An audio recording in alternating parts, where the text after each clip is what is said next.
Bonjour à tous. Alors c'est vrai que je regarde ma montre et je regardais le dépliant qui vous a été largement communiqué et je me rends compte que nous avons pratiquement déjà un quart d'heure de retard. Donc ça va être, je pense, une course contre le temps. Et je m'en excuse parce que j'ai quelques mots à vous dire et je ne suis pas sûr d'être exactement dans les 10 minutes qui m'ont été imparties. Donc ce n'est pas moi qui vais rattraper les quelques minutes de retard que nous affichons déjà, mais je m'en excuse par avance. Donc peut-être qu'il faudra regarder du côté de la pause pour qu'elle soit un petit peu plus courte, d'autant que mon successeur, M. Fontanet, devrait vous faire, je pense, un discours particulièrement intéressant et j'espère qu'il y aura beaucoup de questions de la part de la salle, donc merci d'avance. Donc, Monsieur le Président, Mesdames, Messieurs, au nom des 1400 adhérents de notre association et en particulier de son conseil d'administration, je suis heureux de tous vous saluer ce matin. C'est pour moi naturellement un immense honneur de vous accueillir au sein du Palais Brognard, qui durant plus de 170 ans, vous le savez, a servi de point focal au capitalisme français. Ces 2 jours de mobilisation, baptisés les journées AFTE, sont un rendez-vous incontournable pour les trésoriers et finalement tous les financiers de la place de Paris. Et si ce rendez-vous annuel est, comme on dit, the place to be, ce n'est pas un hasard. En effet, cette année, le nombre de participants est encore battu. Nous avons recensé, je crois, plus de 550 participants déclarés. Ce record est tout simplement à la rançon de l'excellent travail effectué année après année par l'équipe projet en charge de la définition des thèmes, de leur présentation, de leur organisation et surtout du choix des intervenants. C'est donc un travail d'équipe qui, depuis plus de 30 ans, est toujours plus ambitieux mais exaltant, aussi puisque la barre de l'excellence ne cesse de monter. À tel point du reste que se pose la question de savoir si la taille des lieux que nous occupons encore cette année seront suffisants l'année prochaine. Et si vous êtes avec nous donc durant ces 2 jours, c'est non seulement pour rencontrer vos pairs, ce qui est naturel, mais surtout parce que le programme proposé donc répond à vos nombreuses attentes. Et tant mieux. C'est pourquoi je voudrais d'abord chaleureusement remercier les 12 experts qui composent le comité de pilotage pour le travail en tout point remarquable qu'ils ont réalisé. Je rappelle que cette année, ce comité est coprésidé donc par Dominique Expert, grande spécialiste des questions de trésorerie, et François Dalverny, directeur des financements et de la trésorerie du groupe Essilor, et je les en remercie. Mes remerciements vont également aux autres membres du comité, à savoir donc Marie Bastard, directeur de la trésorerie et des financements du groupe Vinci, Armand Duchella, trésorier du groupe Terral, Jean-Bernard Hamel, directeur trésorerie et financement de Underred, Véronique Nassour, déléguée générale de notre association, Aurélie Pouzet, membre de la structure support, plus particulièrement en charge de la logistique de ces 2 journées, Aude Revel, responsable front office du groupe Air Liquide, Valérie Saint-Saulieu, chef du contrôle interne administration du groupe Lafarge, Laurence Valentin Asturon, corporate treasurer chez Sanofi, Valérie Voisin, membre de la structure support de la FTE et plus particulièrement en charge de la supervision des 15 commissions de travail de notre association, et Franck Zwanger, trésorier de Interparfum, et dont le nom lui permet d'occuper l'avant-dernière place de l'annuaire, ce qui est tout à fait remarquable. Merci. Encore une fois, merci donc à vous tous, sans qui ces journées n'existeraient sans doute pas, et merci pour votre implication, votre engagement et surtout le temps que vous avez bien voulu dégager et accorder à l'ensemble de nos adhérents et à tous les participants à ce séminaire. Je voudrais également saluer la soixantaine d'intervenants qui vont se succéder au fur et à mesure des thèmes abordés. Il s'agit de grands professionnels, largement reconnus dans leur domaine d'expertise, et je suis sûr qu'ils auront à cœur de répondre de manière très pragmatique à l'essentiel de vos préoccupations professionnelles et à toutes les questions que vous voudrez bien leur poser en direct. Mais, excusez-moi, je ne peux conclure ce chapitre sans remercier aussi très chaleureusement nos nombreux sponsors qui contribuent grandement au succès de nos journées et avec lesquels s'est instaurée au fil du temps une relation gagnant-gagnant. Je leur dis à tous merci, merci du fond du cœur pour leur confiance et leur fidélité. Je vous invite donc lors des pauses à vous rendre sur leur stand et je sais qu'ils vous attendent très amicalement. Donc j'en viens à ces journées. Vous vous souvenez, l'année dernière, le coup d'envoi de nos journées avait été donné par M. Michel Pébreau, président d'honneur de BNP Paribas, et qui s'était exprimé sur le thème « L'état du système financier mondial ». Cette année, nous avons décidé de récidiver en invitant non pas un, mais deux personnalités. Donc ce matin, nous aurons le plaisir d'accueillir M. Fontanet, ex-grand patron, qui nous fait l'immense honneur d'ouvrir nos journées. Et demain, ce sera donc un grand banquier de la place, M. François Pérol, qui est finalement un ami dans la mesure où il a eu l'occasion d'intervenir déjà à plusieurs reprises dans le cadre de nos manifestations, et donc avec lequel nous démarrerons notre deuxième journée. Mais avant de laisser la parole donc à notre invité d'honneur, M. Xavier Fontanet, permettez-moi de camper rapidement le paysage de nos réflexions d'aujourd'hui et de demain. Cette année donc, au cours de nos deux journées, on se propose de traiter non pas de la nouvelle frontière, mais des nouvelles frontières vers lesquelles le trésorier, je dirais même le trésorier nouveau, c'est la saison, doit impérativement aller. Je vous rappelle que l'expression « nouvelle frontière » sans S a été prononcée pour la première fois par un certain John Fitzgerald Kennedy dans son discours d'acceptation à l'investiture lors de la convention du Parti démocrate. Nous étions le 15 juillet 1960. Et je cite, donc je rapporte ces propos en français, « Je vous dis que nous sommes devant une nouvelle frontière, que nous le voulions ou non. Au-delà de cette frontière s'étendent les domaines inexplorés de la science et de l'espace, des problèmes non résolus de paix et de guerre, des poches d'ignorance et de préjugés non encore réduites, et des questions laissées sans réponse de la pauvreté et des surplus. » Certes, les propos du futur président étaient très ambitieux, mais je crois qu'ils avaient surtout le mérite d'indiquer à la nation américaine conquérante que si, à l'Ouest, rien de nouveau, il y avait cependant de nombreuses terres qui restaient encore vierges et qui méritaient d'être conquises pour le plus grand bénéfice de l'homme. Souvenons-nous de Neil Armstrong qui, mettant pour la première fois le pied sur la Lune, a prononcé « That's one small step for man, a giant leap for mankind ». Notre ambition aujourd'hui est beaucoup plus contenue, mais il nous a paru cependant intéressant de partir en votre compagnie, découvrir ou redécouvrir les terres de l'internationalisation d'une part et celles de l'innovation d'autre part. Taux de croissance nul, inflation nulle, chômage qui ne cesse de croître, déficit public et privé toujours plus important. Bref, notre paysage économique est loin d'être idyllique. Aussi, dans ce contexte plus que morose, les entreprises n'ont d'autre choix que de partir à la conquête de nouveaux marchés, bien souvent situés à l'étranger. Si cela est simple à dire, c'est en revanche beaucoup plus difficile à réaliser et surtout réussir. Il est donc incontestable que de grandes entreprises ont remporté des succès certains à l'étranger. Je citerai volontiers Airbus ou L'Oréal. Mais pour les ETI et les PME, il en va tout autrement. Juste quelques chiffres pour situer le débat. Aujourd'hui, le ratio des échanges internationaux, pris globalement, donc internationaux de biens et de services, si on rapporte donc cet ensemble au PIB mondial, on obtient un ratio donc de l'ordre de 35%. Je rappelle que ce ratio, dans les années 70, n'était que de 10%. Ainsi donc, la mondialisation et la globalisation est devenue un phénomène macroéconomique si visible qu'on l'imagine présent partout. Or, les données microéconomiques renvoient, je pense, une image beaucoup plus nuancée, pour ne pas dire contrastée. En effet, dans tous les pays du monde développé, la proportion d'entreprises directement engagées dans une relation internationale est fortement minoritaire et dépasse rarement les 20%. De plus, la plupart des entreprises exportatrices n'ont qu'une présence limitée sur les marchés mondiaux. Plus de 40% des exportateurs français, par exemple, ne desservent qu'une seule destination.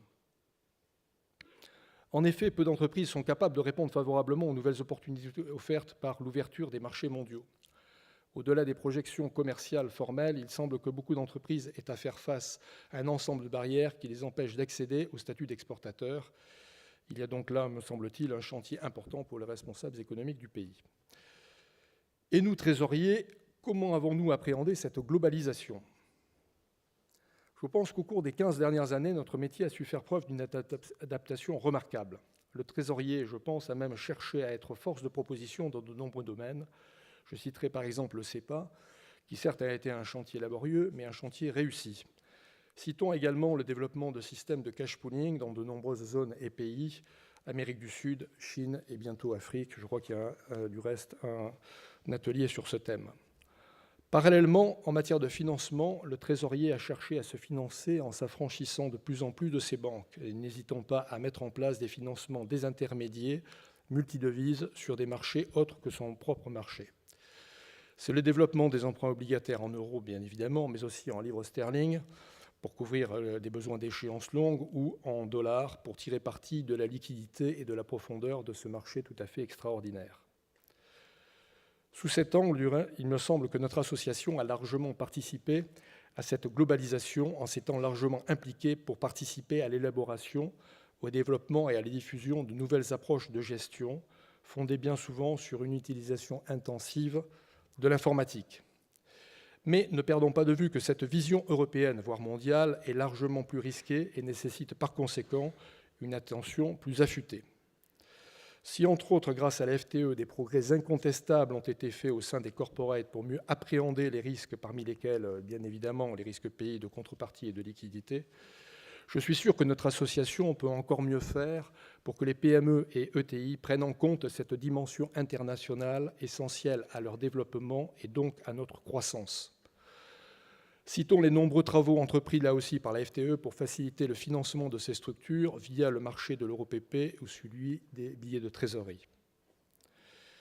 Quant à l'innovation, un constat immédiat, le nombre de dépôts de brevets en France est faible, surtout si on le compare à celui des brevets déposés en Allemagne. Je rappelle que le nombre de brevets déposés en France, en moyenne, par an est de l'ordre de 17 000, 60 000 en Allemagne, 180 000 en Corée du Sud, 530 000 en Chine, qui doit être le premier déposant de brevets aujourd'hui devant les États-Unis.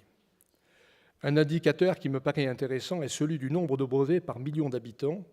Et si on prend un panel de 139 pays, la France est reléguée au 21e rang entre le Luxembourg et la Belgique. Même si l'innovation ne se décrète pas, je pense cependant que la France possède de sérieux atouts pour combler son retard et revenir dans le peloton de tête dans les années qui viennent. Je citerai par exemple des ingénieurs aux compétences reconnues mondialement, de même que nous disposons de filières puissantes associant grands groupes, instituts de recherche et centres d'enseignement. Et dans le domaine de la trésorerie, qu'en est-il ? J'ai le sentiment qu'en France, le trésorier, de par sa formation, son réseau fourni tant à l'intérieur qu'à l'extérieur de l'entreprise, ses échanges nourris avec ses pairs, par exemple donc les 2 jours que nous allons passer ensemble, est un technicien compétent et enthousiaste, prêt à s'impliquer dans le modelage de l'avenir. En effet, si on écoute Peter Drucker, qui dit que l'innovation systématique requiert la volonté de considérer le changement comme une opportunité, il me semble que le trésorier est sans doute, de ce point de vue-là, l'un des collaborateurs les plus opportunistes. Non qu'il sache retourner sa veste, toujours du bon côté, mais parce qu'il est toujours prêt à considérer une nouvelle idée, à tirer parti d'une technique récemment mise au point qui pourrait lui permettre d'optimiser les résultats de l'entreprise. Je citerai volontiers dette hybride, système d'information, amélioration de la supply chain via la facturage ou le reverse factoring récemment développé. Et si on considère que la crise dans laquelle nous sommes rentrés en 2008 pourrait persister encore quelques années, il est indispensable que le trésorier continue à cultiver cette disponibilité d'esprit pour le changement, car il me semble qu'elle renferme une bonne part à la fois des économies à réaliser ou déjà réalisées, à travers le cash pooling et le contrôle par exemple, mais surtout qu'elle contient les outils qu'il faudra mobiliser rapidement lors de la reprise, type financement et analyse de risque. Enfin, je ne voudrais pas finir cet exposé sans mentionner un champ totalement nouveau, mais qui me paraît prendre chaque mois, pour ne pas dire chaque jour, de plus en plus d'importance. Je veux parler du digital big data. L'enjeu pour le trésorier consiste à être en mesure donc de traiter des quantités considérables d'informations en temps réel pour optimiser en permanence ses propres indicateurs de gestion, cash et risque par exemple. En outre, grâce à une analyse fine, par exemple des moyens de paiement utilisés par les clients de l'entreprise, il peut activement participer à l'amélioration de la perception du profil client et donc avoir une influence très positive sur le niveau des ventes. C'est ce qu'ont commencé à développer des groupes comme Siemens ou Vodafone. Compte tenu d'un paysage économique peu réjouissant à court et moyen terme en Europe et particulièrement en France, Je ne peux donc que me féliciter que le comité de pilotage ait décidé de nous emmener vers ces nouvelles frontières que sont l'internationalisation et l'innovation. Et je suis sûr que vous serez passionnés par les travaux qui seront menés autour de ce diptyque, à la fois en séance plénière et en atelier. Et qu'à l'issue de ces 2 jours, chacun d'entre vous sera tenté de parodier le duc de Sully, donc, en constatant que internationalisation et innovation sont donc les 2 mamelles du trésorier d'aujourd'hui. Mais avant de laisser la parole à M.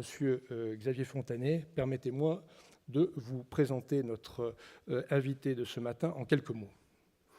Monsieur Fontanet donc, nous fait le plaisir de venir partager avec nous son expérience de grand patron et de globe-trotter.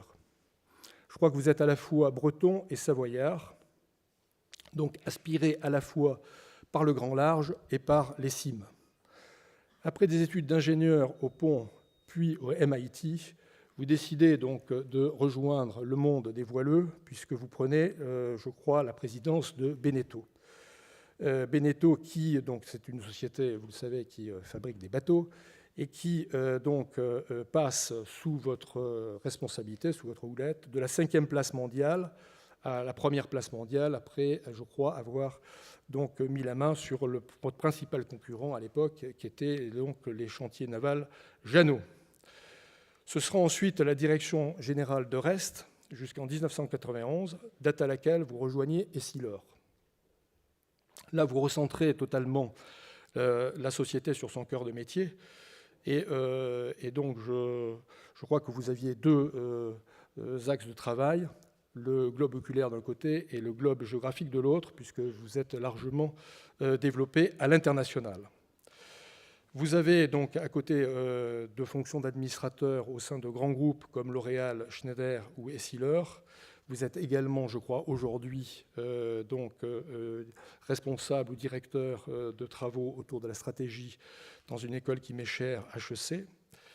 Et vous avez également l'occasion de publier de nombreuses réflexions dans les Échos et même vous avez également publié toute une série de livres. Je crois que l'un des derniers s'intitule « Et si on faisait confiance aux entrepreneurs ?»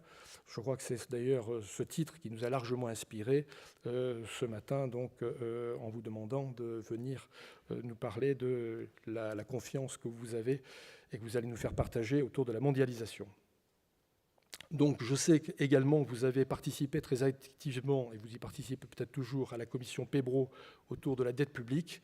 Ça, c'était en 2005. Et vous avez également été un actif participant à la commission Attali sur la libération de la croissance française en 2007. Bref, vous êtes donc, je crois, tout à fait habilité à venir nous faire part de la manière dont vous voyez aujourd'hui la mondialisation et pour quelles raisons vous avez à travers toutes les fonctions que vous avez pu occuper au sein des sociétés que vous avez eu l'immense honneur de diriger, la manière dont, encore une fois, vous voyez cette mondialisation et pour quelles raisons nous devons avoir confiance en cette globalisation, en cette mondialisation. Donc, Monsieur Fontanet, si vous voulez bien venir jusqu'au pupitre, c'est volontiers que je vous laisse la parole. Merci de votre attention. On peut peut-être partir, Xavier Fontanet, de ce que vous mettez en exergue dès le début du livre, à savoir qu'il y a un fait nouveau dans la mondialisation aujourd'hui, et qui concerne particulièrement la France, et c'est peut-être ça qu'on n'a pas compris, c'est qu'il y a une mise en concurrence, vous le dites comme ça, des sphères publiques. Qu'est-ce que ça implique ? Alors, merci beaucoup. Je voudrais d'abord remercier M. Messager et toute la confiance que vous me faites en me permettant de m'exprimer. Je pense que le travail que vous faites est extrêmement utile parce que ça permet à tous les trésoriers d'horizontaliser leur expérience. Je sais que pour Essilor, c'était formidable. Donc, en fait, vous faites grimper tout le monde en permettant de partager. Donc, je crois que c'est une œuvre extrêmement utile et les entreprises vous sont évidemment très reconnaissantes de ce travail. Donc, je sais que c'est... Alors, effectivement, on va beaucoup parler de mondialisation. Bon, j'ai vécu, moi, une vie heureuse de mondialisation. Je n'étais pas tellement préparé à ça parce qu'effectivement, vous l'avez bien dit, j'étais savoyard et breton, donc plutôt centré en France. Et puis, en fait, qu'est-ce qui s'est passé? C'est que j'ai eu la chance de rencontrer des entreprises qui n'étaient pas des grandes entreprises, qui étaient des petites entreprises. Il y a eu le BCG, il y a eu bien sûr Beneteau, mais Essilor, quand j'ai commencé à travailler au BCG, le BCG était donc une affaire de stratégie, conseiller en stratégie, et Essilor était le premier client. Et à l'époque, il y avait 800 personnes. Hein, donc, je ne sais plus, maintenant, on est plus de 50 ou 60 000, je ne sais plus. Et donc, j'ai passé toute ma vie à travailler pour les entreprises qui sont parties toutes petites, qui sont devenues très grandes. Hein, et avec des gens normaux. Hein, il n'y a pas de génie. Hein, il n'y avait pas de Steve Jobs. En fait, c'est des gens comme vous et moi, comme nous tous. Et en fait, la mondialisation part toujours d'une spécificité française. Essilor, il y a eu le génie de Metnaz, M. Metnaz qui a quand même inventé le verre progressif, qui est quand même une invention, mais c'est parti de la Meuse. Donc c'est des gens très normaux, c'est des gazards en fait. Hein, bon.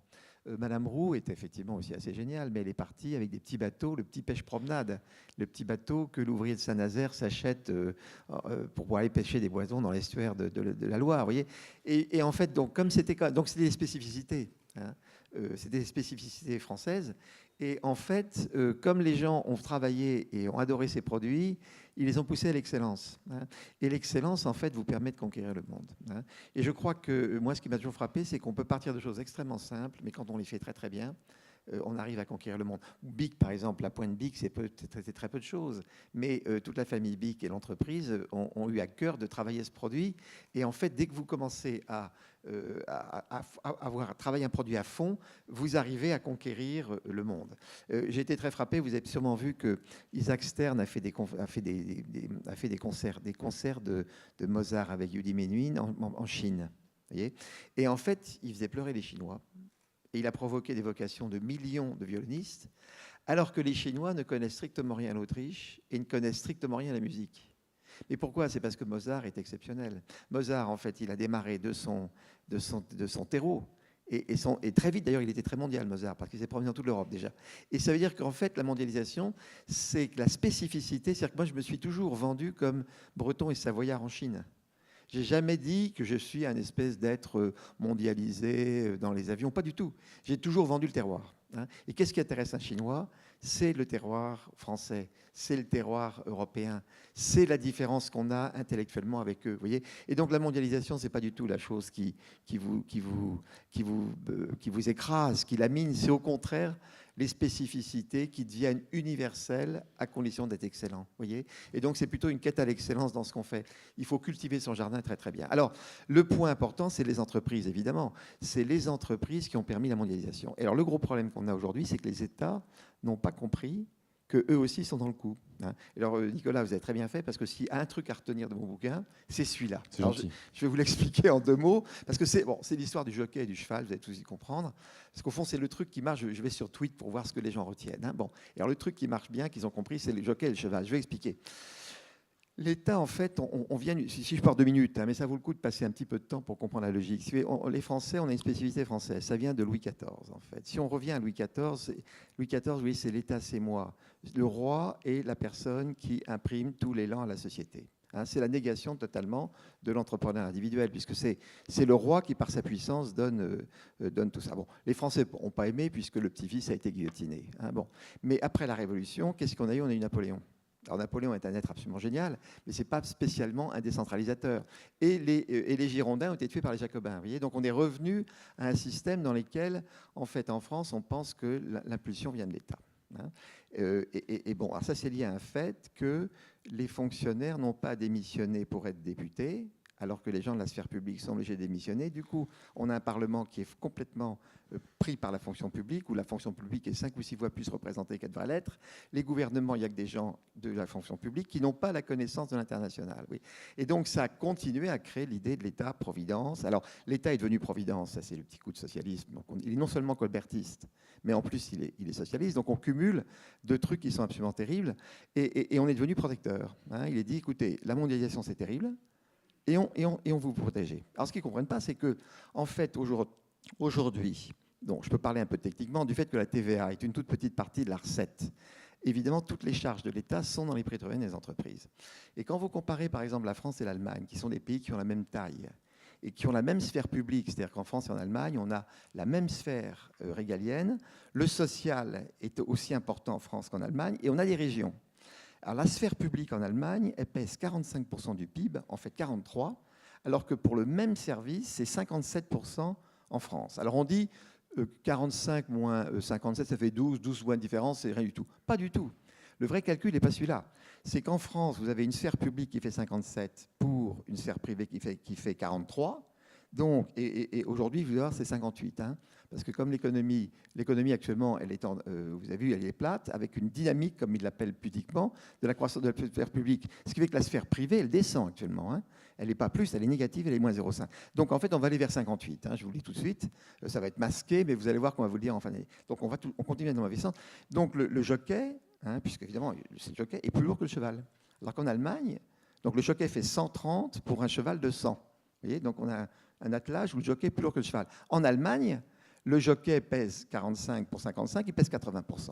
Si vous faites le ratio de 1,30 par 0,80, c'est 1,60. Hein. Et donc la sphère publique française est 60% plus élevée que la sphère publique allemande. Vous voyez, donc on n'a jamais vu un cheval gagner l'Arc de Triomphe avec un jockey un peu obèse, hein, ou disons grassouillet. Vous avez pigé? Bon, le point important du livre, il est là. Parce qu'il faut que la sphère publique comprenne. Alors oui, je suis arrivé, c'est tout mon parcours d'entrepreneur qui fait que je me suis très bien rendu compte qu'il y a un énorme problème à dire, c'est que la sphère publique ne protège pas. Elle n'est pas là pour vous dire petit, vous en faites pas, la démondialisation c'est dangereux, je suis là pour vous protéger. En fait, le jockey, c'est un jockey qui vous écrase, vous voyez. Et donc, il faut aussi que l'État comprenne qu'il est en concurrence. Hein. Donc, vous avez tous mis le doigt sur le point le plus important du livre. Et il est sorti à cause de ça, vous voyez. C'est pour protéger l'entreprise qu'il faut expliquer que l'État est trop lourd. Donc, il y a une responsabilité des politiques dans la méfiance, la défiance qu'il y a en France vis-à-vis de la mondialisation, selon vous? Oui, alors il faut aussi appeler un chat. On va dire qu'il y a une responsabilité. Parce qu'après, on dit on a les politiques qu'on mérite. Non, quelque part, il faut commencer à un moment donné. Dans une entreprise, vous savez très bien qu'on peut dire on est pas tous responsables. Si un trésorier fait une bêtise, ce n'est pas une responsabilité collective. Si vous commencez à collectiviser toutes les responsabilités, on est devenu incapable de manager. Donc il faut dire, ils ont le pouvoir, il faut qu'ils prennent la responsabilité. Donc c'est quand même 40 ans d'État qui a été vers un État de plus en plus régalien, où on est passé de 27% de la sphère publique du temps de Pompidou et de Gaulle à 57%. Ça, c'est quand même le Parlement qui a fait monter tout ça. Il faut quand même à un moment donné qu'on prenne un peu les responsabilités. Hein. Sinon, on n'arrivera à rien dépatouiller. Donc, effectivement, je pense qu'il faut leur dire gentiment, mais il faut dire qu'ils ont une responsabilité. Sur le constat, effectivement, tout le monde est d'accord. Ça fait 40 ans qu'on vote des budgets en déficit en France. Maintenant, on est là ce matin, Xavier Fontanet, pour donner un message d'espoir. Hein. C'est positiver, parce que la France a des atouts, en fait. À part l'école des ponts et chaussées, il y a d'autres atouts. Non, mais la France, c'est génial. C'est-à-dire qu'en fait, je vais des entreprises, mais on voit très bien ici tous les gens des entreprises. Vous voyez, vous avez Air Liquide, toutes les entreprises qui sont là, celles qui vont vous parler. En fait, ce sont toutes les entreprises qui ont réussi à faire des chemins mondiaux. Ça veut dire que c'est de l'excellence. J'étais en Chine juste une semaine après que j'ai quitté comme président la présidence Essilor, donc j'étais en retraite. On m'a fait une blague chez Essilor. C'est mon assistante qui m'appelle en disant « Monsieur Fontanet, j'étais au ski, hein, puisque j'ai pris un peu de ski. » Elle m'appelle en me disant « Écoutez, Monsieur Fontanet, il faut tout de suite partir à Shanghai. Vous avez reçu un prix. » Alors, vous savez qu'Essilor est une boîte assez blagueuse. Enfin, tout le monde me faisait des blagues tout le temps. Et j'ai Marie-Laurence, non, c'est une blague, laissez-moi faire. Le lendemain, elle me rappelle en me disant, Monsieur Fontanet, c'est sérieux, il faut que vous soyez à Shanghai. J'ai dit, écoutez, Marie-Laurence, qu'est-ce que c'est que cette histoire? Vous ne vous moquez pas de moi. Bon. Et puis, elle me dit, écoutez, Monsieur Chérier va vous parler. Alors, les gens d'Essilor connaissent bien. Chérier, c'était patron de l'Asie. Coup de téléphone de Chérier qui me dit, Xavier, il faut absolument arrêter vos vacances et on vous attend à Shanghai. Alors, je lui dis, mais qu'est-ce que c'est que cette histoire? Elle me dit, écoutez, vous avez eu un prix. Ah bon? Ben, c'est le prix de l'entreprise européenne la mieux placée dans le classement chinois. Qu'est-ce que c'est cette histoire?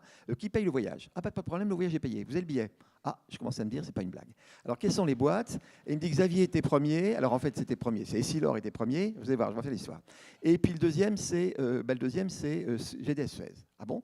Alors, j'appelle l'ami Mestralet. Et puis, je lui dis, mais Gérard, ah ben, effectivement, on m'a fait la blague. Mais effectivement, ça a l'air sérieux. Parce que moi, on m'invite aussi et les billets sont payés. Ah, puis moi, je ne peux pas y aller.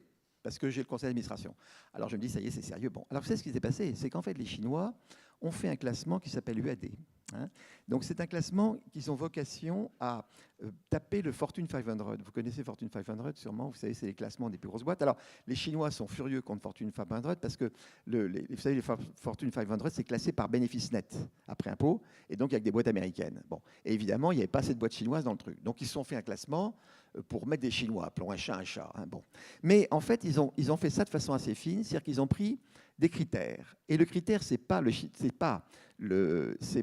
bénéfice net annuel, c'est la rentabilité sur 20 ans, bénéfices réinvestis. Donc là, vous mettez tout le système du Fortune 500 dans l'air. Bon, ils voulaient des capis minimum, il fallait plus de 10 milliards d'euros de capis, ou je ne sais plus comment c'était. Bon. Il fallait ensuite que les entreprises aient parié très tôt sur la Chine. Donc tous ceux qui avaient mis du blé au moment de Deng Xiaoping étaient dedans. Ceux qui n'avaient pas investi en Chine avant 95 étaient out du truc. Bon, c'était pour dire qu'ils croient dans la Chine. Hein. Et puis troisièmement, il y avait une petite vérification éthique des entreprises, de la qualité du boulot et des dirigeants et tout. Et durée des dirigeants, voilà. Dès qu'un dirigeant faisait moins de 15 ans, l'entreprise n'était pas dans le classement. C'est une façon de taper sur l'Amérique. Vous voyez, bon. Alors il se trouvait, le résultat est extraordinaire. Le résultat, c'est que sur les 100 premières, il y avait 11 Françaises.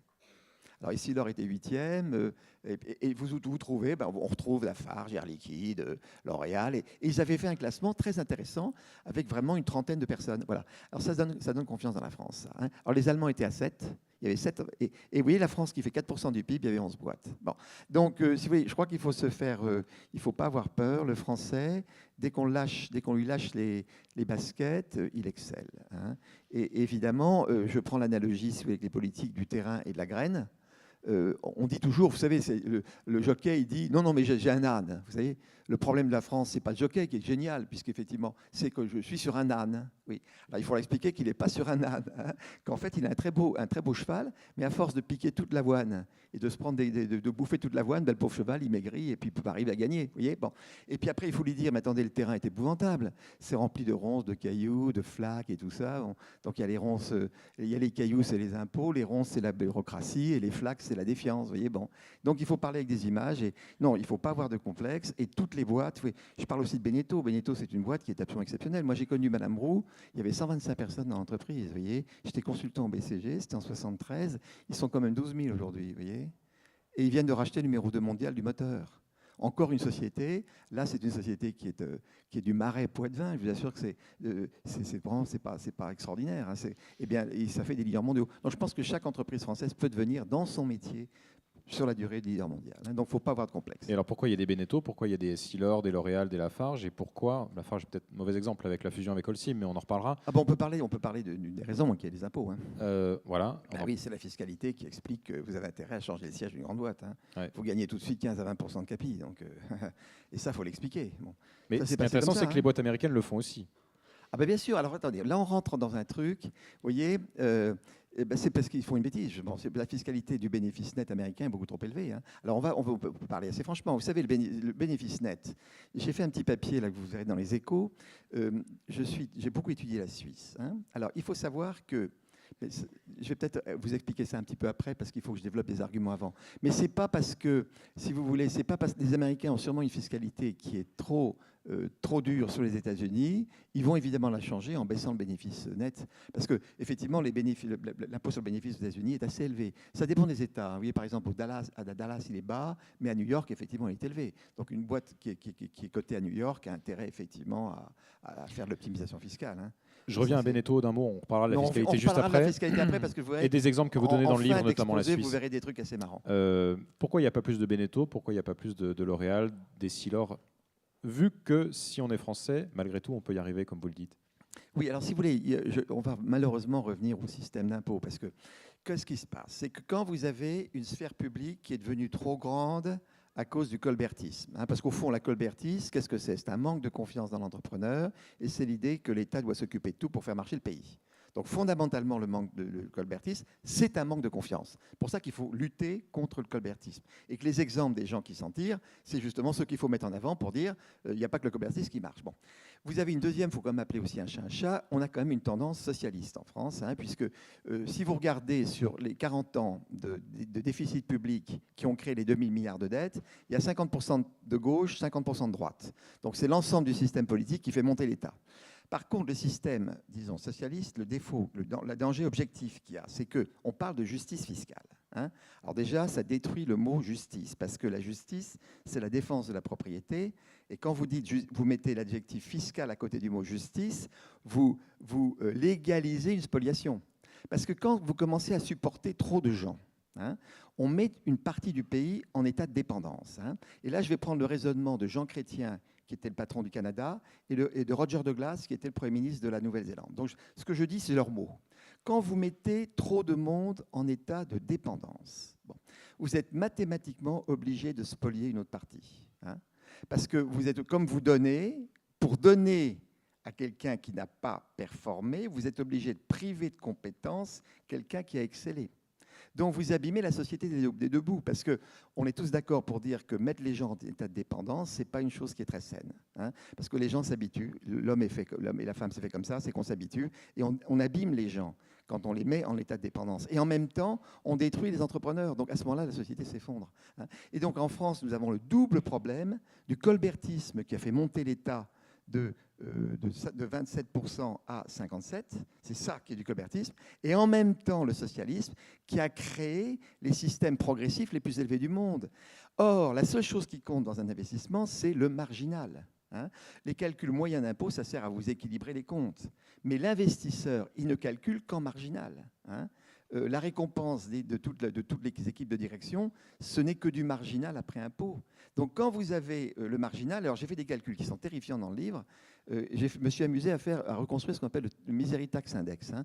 Je ne sais pas si vous connaissez ça, c'est Forbes qui fait ça aux États-Unis. Vous ajoutez tous les taux marginaux de toutes les dépenses sociales et fiscales et vous comparez tous les pays. Alors vous allez voir à quel point la France est complètement décalée. Quand vous ajoutez, vous voyez, vous prenez les impôts, les charges sociales du personnel, payées par le personnel, les charges sociales payées par l'entreprise, la TVA, l'impôt sur le bénéfice, l'impôt sur l'ISF quand il existe, l'impôt sur les plus-values, voyez, vous ajoutez tout ça à la marge. Hein, et vous faites un indice. Ben, vous allez voir que la France, son indice est à 200, à 199. Des pays comme l'Allemagne sont à 90. Des pays comme Singapour sont à 60, voyez. Et les pays les plus élevés, la Suède, la Belgique, qui sont les plus élevés, sont à 130. Nous, on est à 200. On a complètement déjanté. Alors, c'est ça qui fait qu'une entreprise moyenne a du mal à passer. Parce que, et l'Allemagne, en gros, vous verrez, j'ai fait des calculs très intéressants, quand un actionnaire veut avoir, mettons, 20% de son bénéfice en dividende, hein, eh bien, vous verrez que vous faites tous les calculs, le cash qui reste à entreprendre pour investir est 3 fois plus petit en France qu'en Allemagne. 3 fois. Donc ça veut dire que les taux de croissance sont plus bas et vous créez des différences. Et donc le problème qu'on a, c'est que la PME, pour moi, est incapable de décoller parce qu'on ne lui donne pas assez de fric. Alors ceux qui sont partis très tôt, comme Lafarge, Essilor, etc., à l'époque où ce n'était pas aussi taxé, ils ont pu prendre l'élan. Mais actuellement, la PME française, elle est engluée, elle a beaucoup de mal à sortir. Voilà. C'est ça, pour moi, le diagnostic. Sauf à trouver un gros investisseur qui accepte de financer le développement international. C'est le cas de Michel Augustin, par exemple. Artemis a mis évidemment.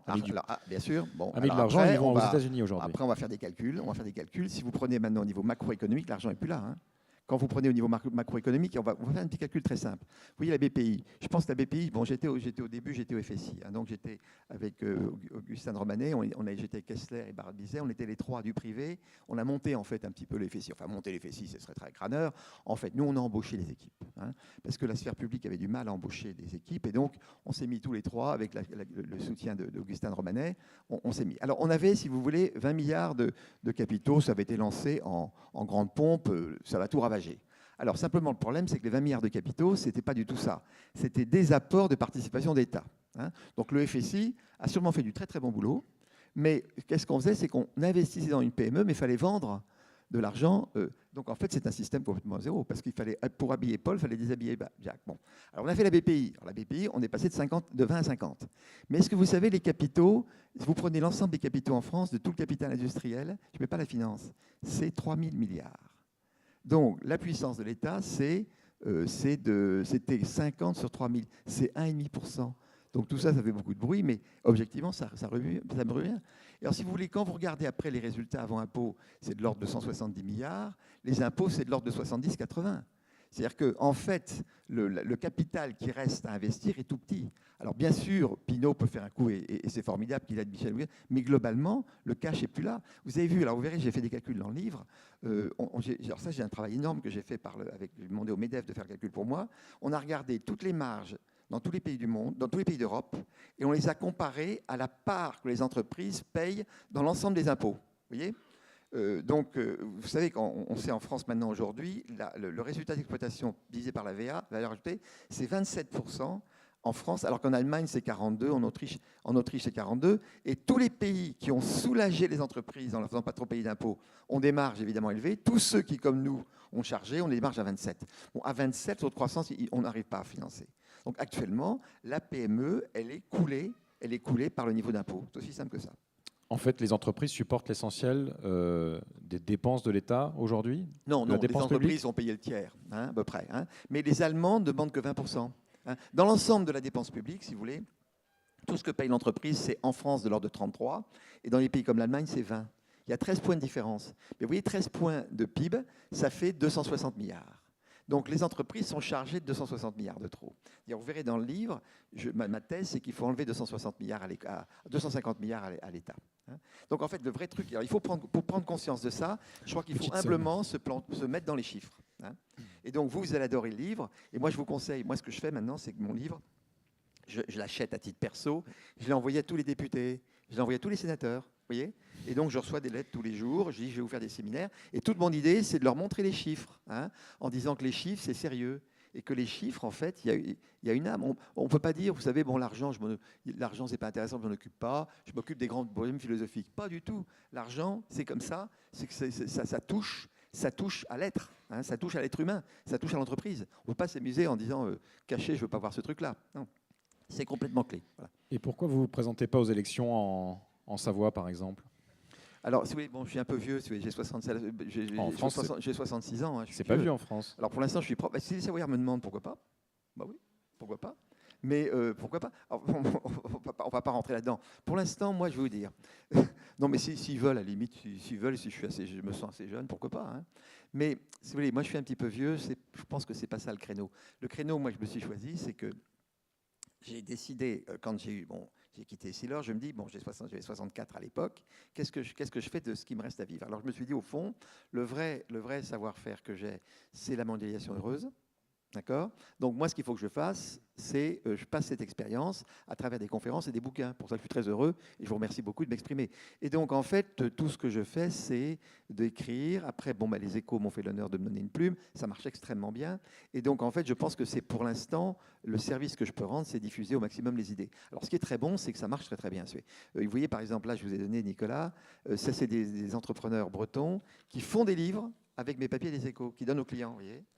Il y en a un, j'aurais dû l'amener ici, il a fait à titre de lecteur, il a fait un bouquin, donc il a pris les papiers des Échos qui marchent, il a fait en 4500 exemplaires, et il vient d'en tirer 2500. Vous voyez, ça fait uniquement en reprenant les papiers des Échos. Bon, donc je me dis que ces signes-là, je suis dans le vrai, si vous voulez. Puis moi, je suis quelqu'un de très fataliste, et dans la vie, j'ai jamais calculé. J'ai toujours laissé venir, vous voyez. Donc si ça doit arriver, ça arrive. Si ça n'arrive pas, c'est pas grave, j'ai mon chemin et je continue. Mais voilà. je vais poser une question un petit peu désobligeante, mais est-ce que vous ne prêchez pas en fait que des convaincus? Et que ceux qu'il faut aller chercher, ce sont justement les hommes politiques à qui vous envoyez vos livres. Voilà. Alors, et qui ça je vais vous percute pas dire, forcément. j'ai déjà fait, bien sûr que si. Alors attendez, j'ai déjà fait, si vous voulez. Alors j'ai fait une fondation. Ce que j'ai fait, alors vous êtes technicien, c'est que, bon, en quittant, alors les gens des Essilor savent qu'on est actionnaire salarié. Bon, vous savez que la règle qu'on avait, Philippe Alfroy et moi, je parle toujours de Philippe parce qu'on était un duo, si vous voulez. Philippe Alfroy et Xavier, on a fait tout le 20 ans ensemble. Et donc, nous étions très impliqués dans Essilor et on est actionnaire salarié. Mais ce qu'on aime bien chez Essilor, c'est que l'actionnariat dans l'entreprise représente plus de la moitié de tout ce qu'on a. Vous voyez, c'est pas uniquement avoir des actions dans l'entreprise, c'est que notre investissement dans Essilor, c'est largement plus de la moitié. D'accord? Donc, on a mis tout ce toutes les économies, on les a remises dans Essilor. Bon, finalement, ça a été un choix extrêmement heureux vu ce qu'a fait le cours de bourse. Mais quand on a quitté la présidence d'Essilor, j'ai perdu l'outil de travail. Donc, je me suis trouvé avec des impôts qui étaient égaux à 2 fois les ISF, qui étaient égaux à 2 fois les revenus. Alors, qu'est-ce que j'ai fait? Et donc, j'ai fait 2 choses. J'ai bloqué tout ce que je pouvais bloquer. Vous savez, quand vous bloquez l'argent long terme, vous n'avez l'ISF n'est plus qu'à 0,5. Et en gros, le gros paquet du reste, j'ai donné ça, abandon temporaire d'usufruit pour une fondation. Vous voyez, et donc, en fait, j'ai de l'argent. Donc, plutôt que payer des impôts, c'est moi qui décide l'allocation de cet argent. Et c'est comme ça que j'ai fait la fondation. Bon, alors la fondation, elle est abritée sous HEC, donc je n'ai pas à déclarer l'ISF dont j'ai abandonné les usufruits. Et donc, cette fondation a pour but de donner des cours d'économie dans les milieux, alors politiques, syndicaux, administration et religieux. Bon. Et là, je suis extrêmement content parce que ça fait 4 ans que ça fait 2 ans que j'ai commencé. Et là maintenant, donc j'ai donné des cours déjà à 3 groupes d'hommes politiques. Donc, je vais à l'Assemblée avec mon petit rétroprojecteur, et puis 3 fois, j'arrive à 11h30 la matinée, on déjeune ensemble, puis je les lâche à 2h30 pour l'Assemblée, et ils se bouffent du Fontenay. Alors, ils se bouffent un cours que j'ai fait, s'appelle les 12 clés de la stratégie. C'est mon cours de stratégie HEC. Et alors, en fait, c'est le cours de stratégie des députés qui fait celui-là. Parce que des jeunes députés, c'est venu, c'est évoqué, on peut le dire, c'est le seul truc qui est connu publiquement, parce que je fais ça en secret. Hein, parce qu'il vaut mieux être secret pour bien discuter qu'étaler ça. Et ces 2 jeunes députés qui m'ont dit, Fontanet, c'est tellement intéressant ce que vous dites, mettez-le sur un bouquin, et c'est ça qui a provoqué le livre sur la stratégie. Celui-là, il a été écrit après avoir discuté avec les députés. Et là, maintenant, ça prend une ampleur extrêmement intéressante, parce que maintenant, on peut commencer à discuter avec les syndicats. Donc, je peux commencer à prendre des syndicats en tête à tête, vous voyez. Et alors, le truc le plus intéressant que j'ai eu cette année, c'était l'ENA. C'est-à-dire qu'en fait, j'ai été appelé par l'ENA, et donc j'ai donné le cours à l'ENA. Et ça a tellement bien marché que Madame Loiseau, la patronne de l'ENA, m'a rouvert l'ENA à Paris, et donc j'ai les énarques qui viennent le soir demander des compléments de cours. Vous voyez. Donc, grâce à ça, je commence à m'infiltrer dans l'administration. Donc, je suis en train de rentrer dans l'administration. Les évêques aussi, je pense que les curés, on a un pays quand même d'origine, l'Europe est quand même chrétienne, donc il faut aussi que les curés. Donc, en fait, je commence à donner des cours à des curés. Vous voyez. Et donc, mon travail est là, si vous voulez. Alors, est-ce qu'il faut me sortir de ça? Faut voir. On va laisser faire, on va dire, la providence ou le hasard, ou on peut l'appeler destin, je ne sais pas quoi. Mais pour l'instant, je pense qu'en continuant mon petit chemin, comme je suis passé en gros de 100 mails à 300 mails jours, vous voyez, donc il y a un vrai truc qui se passe. Et je crois qu'il faut que je continue tranquillement le petit chemin. C'est la chose la plus utile. Hein. Parce que les choses vont plus vite qu'on croit, si vous voulez. Hein. Vous voyez, par exemple, bon, j'étais pas en rapport avec eux, mais je sais pas, vous verrez le papier des Échos que je fais cette semaine. Vous avez vu Mailly? Est-ce que vous avez vu ce qu'a fait Mailly sur Renault? Vous n'avez pas suivi le truc, c'était une vraie révolution. Mailly a défendu l'investissement de Renault en Algérie. Vous avez vu le coup? Et là, c'est une sortie de la lutte des classes. Mailly a expliqué que c'était bon pour le consommateur et l'ouvrier français que Renault investisse en Algérie et y prospère. Vous voyez le lien qu'il a fait? Ça, c'est, à mon avis, révolutionnaire. Alors ça, c'est la sortie de la lutte des classes. Si vous voulez, je vais aller dans tous les sens, mais à la fin, vous allez voir, tout va se boucler. Le gros truc, il faut non seulement expliquer à la fonction publique qu'elle est en course. Et je pense que populariser l'idée du jockey obèse, alors il faut peut-être plutôt mettre le jockey grassouillet. Parce que le jockey obèse, j'ai toujours mis grassouillet et les journaux ont mis obèse. Hein. Je préfère qu'on mette grassouillet parce que dès qu'on met obèse, les gens ne comprennent pas. Mais ça, c'est l'administration. L'autre truc, c'est avec les syndicats sortir de la lutte des classes. Si vous voulez. Et il y a deux événements très importants qui sont passés que j'explique dans le livre. Le premier, c'est avec General Motors. Alors là, je dois rendre hommage à mes amis du BCG. Donc je suis un ancien BCG et à Essilor, c'est clair qu'on a travaillé tout le temps avec BCG. Alors vous savez, François, c'est que Mosquet, qui était le consultant de BCG, est parti aux États-Unis à Detroit. Il a travaillé pour GM. Et vous savez que c'est lui qui a été chargé de l'étude de remise sur pied sur General Motors. D'accord? Il a eu 50 millions de dollars de consulting fee en un an pour General Motors. Donc c'est lui. Il y a 2 Français qui ont mis General Motors sur pied, qui ont participé. C'est Mosquet qui avait tous les consultants et un gars de génie qui a fait tout le marketing, qui a fait toutes les campagnes de pub. Toutes les campagnes de pub de GM qui sont absolument splendides. Bon. Donc vous voyez, c'est encore le génie français. Et en fait, ils ont été tous les 2 classés comme les meilleurs publicitaires et les meilleurs consultants de l'année. Bon. Mosquet était un ami intime, puisqu'on a travaillé 13 ans ensemble sur BCG. Bon. Il m'appelait, il était avec Obama. Et donc, quand il faisait les présentations devant Obama et tout ça, il m'a dit qu'il assistait à une scène extraordinaire où Bob King, qui est donc le patron des syndicats de la General Motors, a dit, et ça a été repris, nous avons notre responsabilité dans la faillite de General Motors. Ça a été dit et écrit. Hein, bon. Et là, vous voyez que c'est très intéressant, c'est que la faillite de la boîte, c'est plus la faute du patron. Les syndicats, alors il faut dire qu'ils avaient un salaire chargé de 78 $ l'heure. Vous voyez à quel niveau ça avait été. Et donc, ils avaient coulé la boîte, mais ils l'ont reconnu. Vous voyez. Et donc, ça, c'est un changement capital. L'autre changement s'est passé en Allemagne. En Allemagne, vous savez que les syndicats ont quitté tout lien avec un parti politique en 1996. Et quand Schröder et Hartz ont tapé à la barre à mine, donc je raconte ça dans le livre, les syndicats ont été en accompagnement constructif. Et l'idée qu'a mis Schröder et Hartz, et vous verrez, c'est ça le bouquin est très important là-dessus, et il commence à percoler chez les syndicats. Hein. L'idée est très simple, c'est que quand l'État est en faillite, le citoyen allemand ne peut pas tout attendre de l'État. Hein. On ne peut pas tout attendre d'un État en faillite. Donc, il a passé dans le peuple l'idée que l'État est en faillite. Il a tué l'État-providence. Et après, première idée. Deuxième idée, il a dit, il est du devoir de chaque Allemand de ne pas chercher les aides de l'État. Quand l'État est en faillite, il est du devoir de chaque Allemand de ne pas chercher l'aide de l'État. Tout ça, c'est marqué dans le livre. Vous verrez l'histoire. J'ai raconté l'histoire allemande un peu comme un thriller. Hein. Bon. Et puis, la troisième idée la plus importante qui est passée, c'est il vaut mieux un job, même pas satisfaisant, que l'horreur du chômage à la maison. Vous voyez ? Il vaut mieux un job, même pas satisfaisant, que l'horreur du chômage à la maison. Et ça, donc, c'est les trois grandes idées qui ont été mises dans la tête des gens. Et à partir de ce moment-là, vous voyez, les choses ont commencé à changer. Hein. C'est-à-dire que les médias ont convergé vers ces idées. Hein. Alors vous verrez d'ailleurs, j'ai fait un hommage aux médias dans le dernier papier des Échos et j'ai eu vachement de mails de journalistes. Vous avez vu l'interview de Hollande, c'est extrêmement intéressant quand il y a eu les 4 personnes invitées. Alors bon, on est tous sortis avec le moral un peu à plat, bon ça évidemment je l'ai écrit. Mais le point le plus intéressant pour moi, c'est qu'à un moment donné, Hollande a dit, vous savez, ce problème, c'est l'État qui paiera. Et les 3 journalistes ensemble, tous, c'est ça qui est extraordinaire, ils ont tous dit non, mais c'est nous, c'est pas vous. Vous voyez ? Et donc là, je dis attention, on a un deuxième signe sympa, c'est qu'il y a une partie des journalistes qui commencent à, au fond, se comporter comme le groupe Bertelsmann en Allemagne. En Allemagne, qu'est-ce qui a marché ? C'est que le groupe Bertelsmann a été derrière Schröder. Et il a donc amplifié tous les messages en positif parce que l'Allemagne est en jeu. Bon, il y a des petits signes que je trouve extrêmement positifs puisque je suis un peu journaliste et donc je suis proche des gens des Échos, je discute pas mal avec eux. Je ne suis pas dans l'équipe, mais enfin, bon, ils m'aiment bien, ils sont très sympas avec moi. Et donc je me rends compte aussi qu'il y a une certaine prise de conscience qui se passe. Donc elle ne pourra pas se faire en France comme en Allemagne, parce qu'on n'a pas la puissance d'un Bertelsmann, mais je pense qu'il y a dans tous les... Ben, Nicolas en est un, évidemment, mais je vois apparaître dans tous les journaux des journalistes qui commencent à dire « Attendez, maintenant ça devient grave », et peut-être que c'est les médias qui vont aussi aider à transformer les choses. Hein. En tout cas, on ne peut pas le faire. Donc voilà un petit peu le travail que je fais, vous voyez. Alors, est-ce qu'il faut me distraire de mon truc ? À la limite, si le destin arrive, je dirais pourquoi pas. Mais pour l'instant, je suis sur une... et merci de me donner la parole, parce que vous avez des puissances énormes de diffusion. Hein.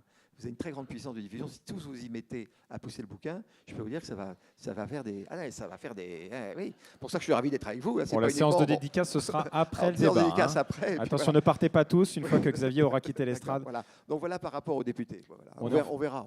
On est en face de financier, Xavier Fontanet.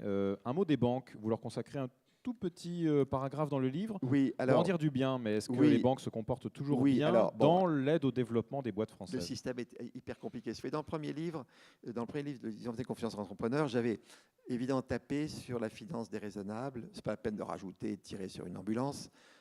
Évidemment, on avait eu des propositions de rachat des sealers. Alors pour vous dire, c'était la boîte capitalisait à l'époque 8 milliards d'euros et on nous proposait des LBO à 12-13 milliards. Vous voyez ? Alors ils venaient nous voir, Philippe, des gros banquiers. Alors ils arrivent en disant, vous savez, on a vu Nicolas, et puis on a vu Christine, Xavier Philippe, alors Xavier Fontanet, vous êtes vraiment les meilleurs businessmen de Paris. Écoutez, mais vous êtes pas riches, vous comprenez, on est prêt à vous rendre vraiment riches, etc. Alors Philippe et moi, on disait, écoutez, nous on est très bien, et de toute façon, ici, nous, ce qu'on veut faire marcher ici, le reste, on s'en fout. Ah, mais vous comprenez, on fait un LBO, alors ils commencent à faire. Alors j'ai écouté, très bien, on va faire le calcul nous-mêmes. Hein, bon.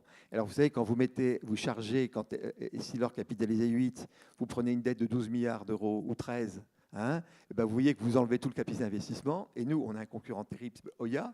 Je suis sûr que si l'or fait un LBO, Oya sort les pistolets et nous coule. Bon. Alors on explique ça aux banquiers, mais simplement ce qu'il faisait, c'est que le banquier, il touchait 2,5% sur le prêt qu'il vendait pour financer le LBO.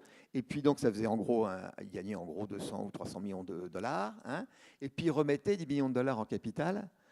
Et puis il s'en foutait parce que la boîte capotait évidemment 5 ans après, mais il s'en foutait puisqu'il restructurait la dette, il se reprenait. Donc ça, c'est des exemples de LBO trop élevés. Hein. Alors bien sûr, il y a des LBO qui marchent très très bien quand c'est bien fait. Donc j'ai tapé là-dessus. Par contre, la banque, on va un peu trop loin. Il y a évidemment une grande majorité de banquiers qui font honnêtement leur boulot. Donc j'étais au conseil d'administration du Crédit Agricole. Bon, c'est évident qu'on a besoin de banques. Derrière chaque succès entreprise, il y a toujours une banque. Il y a des tas de banquiers honnêtes. Oui. Et donc en fait, c'est comme toujours, il y a une petite partie qui fait des bêtises. Et comme on a un monde, si vous voulez, c'est tout le problème de la sociologie, vous mettez les gens dans les catégories et puis vous dites, les banquiers, non. Il faut segmenter. Il n'y a que des personnes, il n'y a pas des catégories. Donc il faut aussi lutter contre toute la sociologie et le sondage, qui est une forme du communisme, hein, parce qu'il faut revenir à l'individu. Hein. Donc il y a un vrai sujet qui est le sondage. Jusqu'à quel point c'est constitutionnel, hein. hein, parce que vous avez des gens qui sont élus, puis le lendemain, on dit ah bah, attends, les sondages, c'est pas pareil. Mais ça casse la démocratie. Hein. Et alors, encore, les sondages seraient bien faits, mais comme c'est 1 000 € ou 1 000 € la question, on fait des événements avec des trucs qui sont souvent mal foutriqués. Vous voyez, donc il y a vraiment un vrai sujet autour de tout ça. Hein. Avant d'interdire les sondages dans la Constitution, on va Voilà, donner la parole à la salle pour des questions que j'espère nombreuses et pertinentes pour Xavier Fontanet. Qui veut prendre la parole? J'ai une lumière dans les yeux, donc je ne vous vois pas. Mais je ne vois pas. Il y a un micro qui est à votre disposition. Si vous voulez poser vos questions, vous êtes libre. Sinon, il y a peut-être les questions qui sont parvenues via l'application AFTE que vous avez tous téléchargée sur votre smartphone. Monsieur, là-bas. La première question est toujours difficile. Et puis, comme j'étais un peu embrouillé, bon, mais vous finirez avec des idées claires, vous en faites pas. Hein. on retombera sur nos pieds. Un micro, voilà. Hervé Labbé, Orange. Alors, c'est vrai que la mondialisation a augmenté le taux de croissance, mais elle a favorisé une classe sociologique supérieure et elle a aussi créé des écarts types très importants entre une classe moyenne qui a du mal à joindre les deux bouts. On le voit aux États-Unis, depuis 25 ou 30 ans, le pouvoir d'achat de la classe moyenne n'augmente pas et ça crée quand même des problèmes démocratiques au bout du compte. Oui, alors évidemment, vous parlez de la classe moyenne américaine et française, mais il faut parler aussi de la classe moyenne indienne, chinoise et brésilienne. Donc évidemment, la mondialisation, c'est un bouleversement absolument total. Hein, c'est un bouleversement total. Alors, il faut savoir qu'il faut aussi être cohérent, si vous voulez. On a tous, depuis 20 ans, acheté des textiles en Chine. Hein, et donc, il faut être très clair, c'est que c'est nous qui avons délocalisé. Hein, c'est le consommateur qui délocalise. Alors le vrai sujet dans tout ça, c'est de remettre les idées en place un petit peu. Et partir par des petites paraboles, si vous voulez. Vous-même, où je me suis amusé, j'étais une fois attaqué il y a une dizaine d'années sur les problèmes de délocalisation. Alors la personne qui fait ça, je lui dis, est-ce que vous regardez votre cravate, elle vient d'où? Bon. Votre chemise vient d'où? Bon. Votre chaussure vient d'où? Bon. Et la personne qui était contre la délocalisation avait lui-même acheter tous ces produits en dehors de France. Donc, je dis, attendez, vous avez posé un acte de consommateur, et au fond, la personne qui délocalise, ce n'est pas le patron de l'usine, c'est le consommateur qui a acheté un produit concurrent, si vous voulez. Donc, il faut commencer à expliquer tout ça. Donc, les classes moyennes, dans un premier temps, effectivement, beaucoup profité, parce que ça a augmenté le pouvoir d'achat en achetant des produits, mais il faut aussi être un peu cohérent. On a joué le jeu de la mondialisation. Alors, bon, le problème est extrêmement compliqué, si vous voulez. Une chose est sûre, c'est que la mondialisation, effectivement, vers le haut, c'est là que vous avez eu des explosions et des maisons comme Essilor ont été tirées. Parce que vous voyez, comme la France est 4% du PIB mondial, quand vous mondialisez une entreprise, vous la multipliez par 24. Et c'est valable, mes collègues qui suivront vous diront la même chose. Donc en fait, vous mettez une multiplication par 24 de l'entreprise, et puis si vous le faites plus vite que les concurrents, vous gagnez les parts de marché. C'est pour ça que moi j'ai connu les multiplications par 100 d'Essilor et de Beneteau. C'est parce qu'on a mondialisé les boîtes, et en plus, on a gagné la part de marché. Vous voyez, bon. Alors ça tire extrêmement vers le haut. Après, vers le bas, personne n'ira contester que la mondialisation a fait sortir de la pauvreté en gros 700 millions de personnes, en Chine, en Inde et au Brésil. Et ce n'est pas fini. Donc c'est effectivement la classe moyenne qui souffre. Alors, il faudrait relire le papier que j'ai fait dans le chapitre, si vous voulez, si on faisait confiance aux entrepreneurs, c'est la parabole avec le délégué CGT, Mme Brissot. Mme Brissot, c'était la patronne de la CGT. Donc on avait avant un gars extraordinaire qui s'appelait Boguit, hein, puis qui était patron de la CGT. Donc Mme Brisson était la CGT est très forte chez Essilor parce que c'est de la mécanique. Hein. Et alors un jour, elle était de très bonne humeur. Et alors je lui dis, Mme Brisson, mais qu'est-ce qui fait que vous êtes de bonne humeur? Parce que bon, au conseil d'administration, ils étaient là au conseil, et parce qu'un syndicaliste de bonne humeur, c'est rare. Elle m'a dit, oh, vous savez, ma fille vient d'avoir son premier job d'avocat. Ah, je dis, ah, Madame Brisson, qu'est-ce que je suis heureux pour vous. C'est tout à fait normal, je reconnais votre intelligence qui est passée par vos enfants, c'est fantastique. Bon. Mais simplement, vous voyez, au fond, Madame Brisson, il faut remercier M. Grandperret et M. Temkin d'avoir délocalisé Dijon il y a 40 ans, alors que vous étiez contre avec tous vos copains de la CGT. Alors, je vais vous raconter. Essilor, en fait, a délocalisé très tôt les usines. Pourquoi est-ce qu'on a délocalisé? Alors, nous, ça date de... Moi, j'étais au BCG, on faisait les calculs. Hein, je peux vous dire que ça datait de 73 à peu près. Hein. Et même les délocalisations aux Philippines, c'est plus ancien. C'était en 78, je crois. Bon. Et donc, à l'époque, si vous voulez, on était attaqué par les concurrents japonais qui avaient des usines en Thaïlande, qui attaquaient sur l'Europe. Et donc, où on perdait les verres simples en Europe, où on délocalisait. Et Essilor a délocalisé à cette époque-là. Hein, oui, à l'époque, hein, c'est déjà il y a 40 ans. Bon. Évidemment, on a eu tout le monde contre nous. Toutes les autorités politiques, intellectuelles, morales et religieuses ont tout écrit. Feu Temkin m'avait donné les lettres de l'évêque. hein, et Dieu sait, bon, je suis croyant, hein, bon. Mais il a donné le lettre de l'évêque qui vraiment disait au patron des Sealers que ce n'était pas bien de délocaliser l'usine. Bon. Qu'est-ce qui s'est passé? C'est qu'on l'a fait très tôt. Comme on l'a fait tôt, on a fait évidemment beaucoup d'argent en délocalisant. Ça a permis de transformer, de passer les ouvriers de l'usine qu'on fermait de production de verre fini à la finition de verre. Donc on a pu faire ça. On a monté une usine aux Philippines qui aujourd'hui, c'est une usine qui a 40 ans, c'est le centre du village. Tous les mariages se font à l'usine. Il y a des stades de basket dans lesquels les gens utilisent la cantine de l'usine pour se marier le dimanche. Je peux vous dire, c'est un truc absolument extraordinaire. Moi, j'ai vu les gens au départ, quand j'étais chez BCG, ils arrivaient pieds nus. 10 ans après, ils étaient tous en vélo. 20 ans après, tous en bagnole. Et on a fêté un enfant d'une ouvrière qui a fait Harvard après 40 ans. Vous vous rendez compte, la montée? Alors, le vrai sujet, c'est les classes moyennes. Et là, il faut renvoyer le sujet sur l'éducation nationale, si vous voulez. Parce que qu'est-ce qui se passe? C'est qu'il faut absolument que nos enfants soient formés pour pouvoir prendre des jobs sophistiqués, si vous voulez. Et le vrai sujet, c'est que la mondialisation, elle mondialise aussi l'éducation nationale. Il faut absolument que l'éducation nationale soit classée dans les meilleures écoles mondiales pour que nos enfants soient suffisamment formés pour que quand General Electric décide de mettre une usine et qu'il hésite entre l'Allemagne et la France, ils disent les petits Français sont tellement bons que je les mets en France. Voyez, hein? Et je crois que le vrai sujet de la classe moyenne, ça vous renvoie à l'éducation nationale. Et donc c'est toutes ces logiques de raisonnement qu'il faut passer à la sphère publique. Ils sont tous en concurrence, si vous voulez. Quand je vois maintenant qu'on commence à expliquer qu'il ne faut pas de notes, c'est un choix qui est drôlement grave de dire qu'on arrête toutes les notes, alors que le monde entier est avec des notes et que les entreprises vont toujours regarder les notes. C'est un choix mais cataclysmatique. Il n'y a rien de pire pour l'entreprise que de commencer à dire alors peut-être qu'on peut s'amuser à faire une expérience dans une région, mais on ne va pas mettre tout le monde d'un coup sur un truc aussi grave que ça, si vous voyez.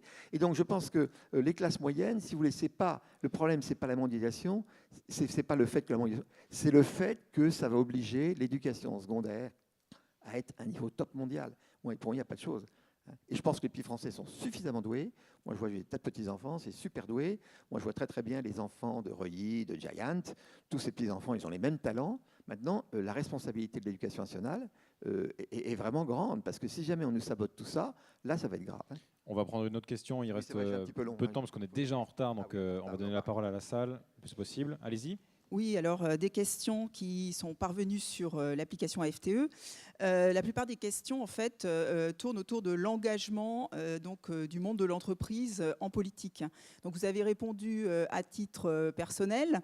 Si on fait un peu de fiction, quand même, quelles seraient les premières mesures que vous prendriez si vous accédiez au pouvoir? Et plus généralement, pourquoi les entrepreneurs ne s'engagent-ils pas davantage dans la politique? On y va, c'est très bien. Alors, vous voyez, c'est la troisième partie du livre. Hein, c'est pourquoi. Alors, si vous voulez, je pense que la première chose que je ferais, c'est que moi, j'aime bien simplifier.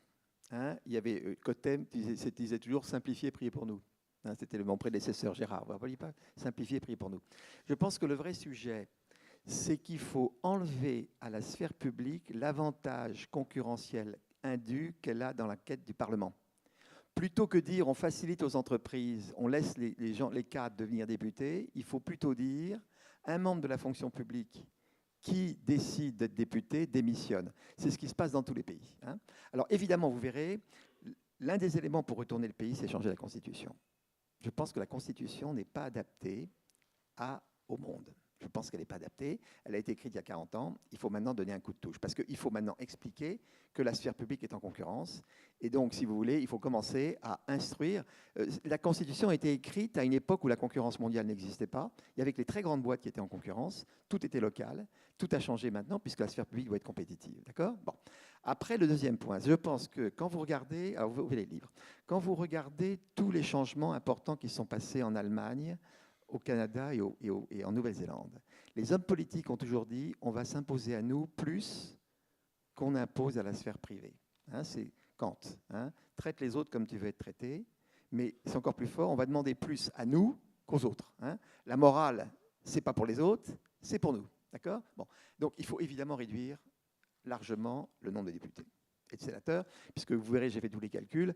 Par rapport à l'Amérique, les ratios, c'est quasiment 1 à 10. 1 à 10. Hein. Alors, on fait 1 à 5, 1 à 10, on peut ergoter, mais vous avez un changement de nature. Voyez bon. Et donc là, il faut forcément que la sphère publique commence pardonnez l'exemple.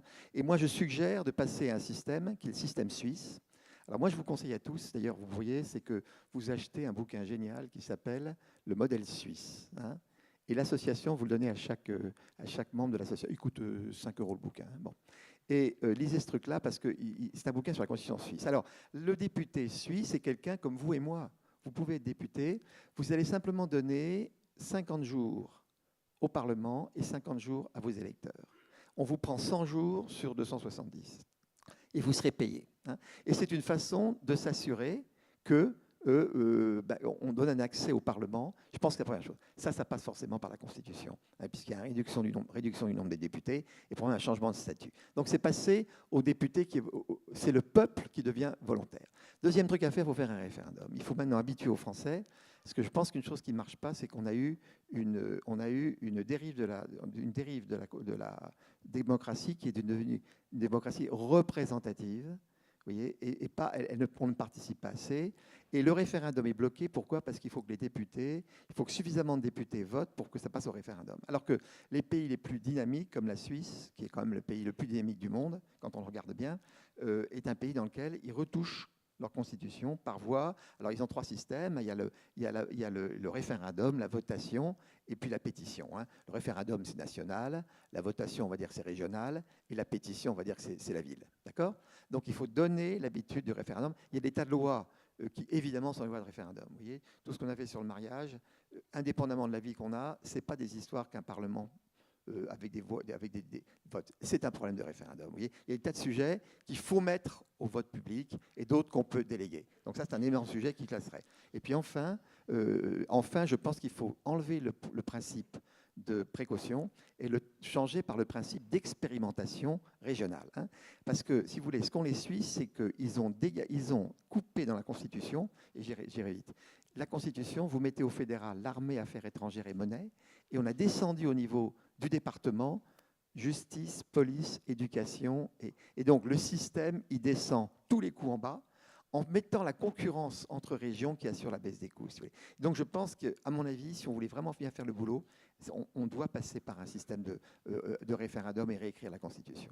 Alors, vous verrez, je me suis beaucoup amusé à faire ça, mais vous verrez qu'on est beaucoup à penser ça. Je vois l'ami, par exemple, il est arrivé à la même conclusion, sans qu'on se parle. Père Levade, vous devriez inviter Père Levade, c'est très intéressant ce qu'il a fait. Lui aussi, il a étudié la Constitution. On est plusieurs à penser qu'il faut remettre ça. Et alors, il y a des tas de think tanks américains, tout le boulot est fait d'ailleurs, il y a des think tanks américains qui expliquent comment, à leur avis, il faudrait écrire la Constitution. Donc, je pense qu'il y a un sujet là. Puis après, vous verrez, le bouquin décline tout ce qu'il faut faire par domaine pour gagner les 250. Proposé aussi de supprimer le ministère de l'Industrie au passage, je crois. Oui, bien sûr. Mais ce qu'ont fait les Canadiens, si vous voulez, oui, bien sûr. Il faut passer d'un système d'accueil, il faut devenir accueillant. Il ne faut pas chercher à pousser les champions, ça ne sert à rien. Les champions, ils se débrouillent tout seuls, on n'a pas besoin de pousser. Et si l'or, on n'a pas besoin de le pousser pour être champion du monde. Il faut devenir accueillant. Donc, plus le ministère de l'Industrie.